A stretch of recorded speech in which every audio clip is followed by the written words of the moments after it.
Hey guys, MacMan here. I keep getting a lot of questions about what my computer is because a lot of people think I still have the same computer as when I did my power supply and graphics card changing videos years and years ago when I had the original build from HP. And I learned something fairly quickly. HP makes very shitty computers, which is why they stopped manufacturing desktop computers, or at least that's what I've heard. The only thing they can make is printers. But anyway, I just thought I'd go over my new build, which I haven't changed that much in a while, but some of the parts do need changing. The first thing you'll probably notice is that it's water cooled with the Thermaltake BigWater 760 Plus, which has its fan, radiator, pump, and reservoir all in one nice unit that fits in two 5 1/4 bays, which I would have loved to put inside my own case, except for the fact that this is too small of a case to fit it in because it's made to go in a full tower and there's only a mid tower, because when I put the unit in it hits the motherboard in the back, so I'll just need to do that. But I'll just go over the build. So I have some Ventmax case I found on Newegg. It was like $50, I think. I got it because I thought I had a problem with overheating. It has like two exhaust fans on top. It had a fan back here, but I took it out. And on the side panel that I just don't use anymore, it had a fan mounted on that. And I installed an additional fan in there, and it's got a fan in front of the hard drives over here. And the top fan has a fan controller for high, low, and off. Those are just exhaust fans, so they don't do much. But let's see. I did keep some of the parts that HP gave me. The only part I kept was the disk drive, some of the SATA cables, one of the hard drives, which is 750 gigabyte, and then a terabyte. They're both Seagate Barracudas. I think I want to say 7,000 RPM each. I don't remember. But I got 10 gigs of RAM, 6 of which were originally from HP. And I installed a 4 gigabyte chip myself from Crucial.com. Power supply 750 watt, don't remember the brand. I have like 4 extra power supplies all going down. But and I got for a CPU, it is, let's see, Intel Sandy Bridge 2600, not the K version sadly. 3.4 gigahertz processor. I don't remember how many cores, but I got that. It runs at about 80 degrees on idle, and so that's the water block with that came with the whole Thermaltake set. And for a graphics card, I have a Power Color, which doesn't really make anything anymore, Radeon 5770, which is 1 gigabyte DDR5, I think.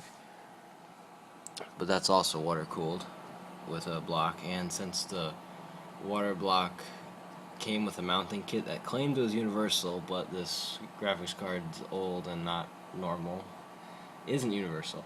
So what I ended up doing is just siliconing the water block right onto the graphics card, because silicone doesn't melt really, it'll just kind of expand, and that's what I thought was going to happen when it heats up, because this graphics card gets like 150 degrees while I'm playing games.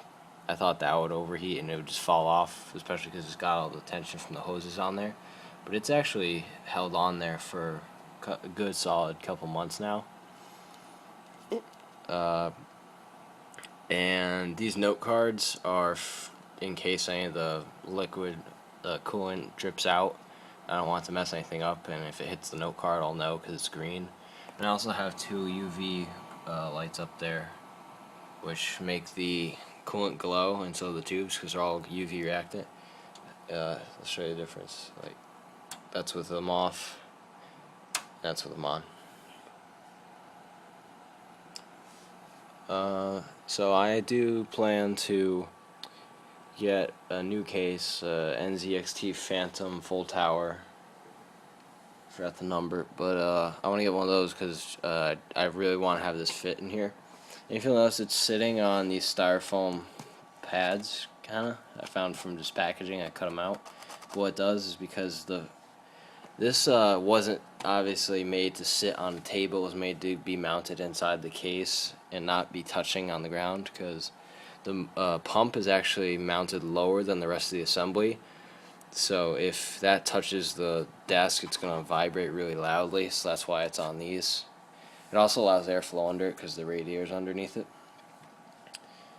And it has an adjustable fan control here, but that just makes it loud, and it doesn't need to be loud. If you turn it up all the way, it gives you about 3 degrees temperature lower, but that's after, however, maybe half an hour on high. So I just leave it on low because it doesn't really do anything until you get to it. The only my only complaint about this is if like I want to leave it on my computer on overnight, like if I'm downloading a torrent or something.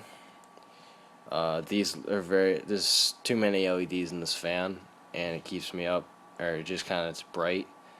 And I've looked everywhere, and I just can't unsolder the LEDs because I wanted to find if there was just a way to unplug them in this, which there's not. This just controls the pump and light. It doesn't really control lights, just controls the pump. I'm not really sure what this entire thing is for. It's kind of more unnecessary. But maybe if you wanted to install an additional pump for it or something. But what kind of sucks is that the fan and the lights are all in one plug. And it actually runs off a regular fan plug. It goes down there, but I have an extension that goes up here. And it just plugs into the CPU fan port. And that powers the whole thing. It does evaporate a little bit because they gave me the nice thing about this kit, it came with everything. Like this, it came with the water block, came with the tubing, which I still have more tubing. They gave you a lot of tubing. And they give you the coolant in a 500 milliliter jar or whatever, and they give you the filling cup and a squirt bottle, whatever. So that's my setup. So stop telling me you have the same computer as me, because you don't. But still ask me questions, because I had someone ask me a question about power supplies earlier today, which is why I'm making this video. On my iPhone, sadly, no Super HD camera yet. But that's that. I think that's everything. Alright, peace. Oh, the motherboard, though. It's Intel Micro ATX BLB67 or something. I don't know, it was cheap, so I got it. I probably should have got like an Asus or something else. But I just got an Intel. Just to go with the... I was going cheap for my entire rebuild, but I don't feel like reinstalling Windows 7 again. Because I had basically my full setup on my HP computer, and then when I changed everything I had to reinstall everything, and that was a pain in the ass. So if I wanted to do a SLI, it probably wouldn't happen here.